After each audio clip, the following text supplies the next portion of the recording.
ரிஷப ராசியில் பிறந்தவர்களுக்கு ஆடி மாத கிரக நிலைகளை பார்க்கலாங்க. ரிஷபராசியில் பிறந்தவர்களுக்கு உங்களுடைய ஜென்ம ராசியிலேயே தனகாரகன் என்று சொல்லக்கூடிய குரு பகவானும் நிலமகன் என்று சொல்லக்கூடிய செவ்வாய் பகவானும் இணைந்து சஞ்சாரம் பண்ணுவது எத்தனையோ இடம் வாங்குவீங்க, காடு தோட்டங்கள் வாங்குவீங்க. 3ஆம் இடத்தில் பிதிர்காரகன் சூரிய பகவானும் பிஸ்னஸ் மேக்னட் புதன் பகவானும் களத்திரகாரகன் என்று சொல்லக்கூடிய சுக்கிர பகவானும் இணைந்து சஞ்சாரம் பண்ணுவது நீங்கள் எடுக்கும் முயற்சியில் அனைத்திலும் வெற்றியை மட்டுமே பார்ப்பீர்கள்.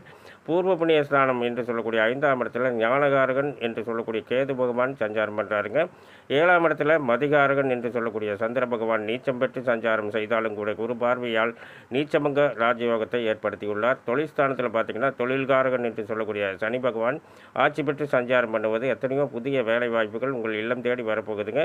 ராகு பகவான் 11ஆம் இடத்துல சஞ்சாரம் பண்ணுவது நீங்கள் செய்யும் தொழிலில் நல்ல லாபங்களை மட்டுமே பார்ப்பீர்கள். நன்றி, வணக்கம், நல்வாழ்த்துக்கள்.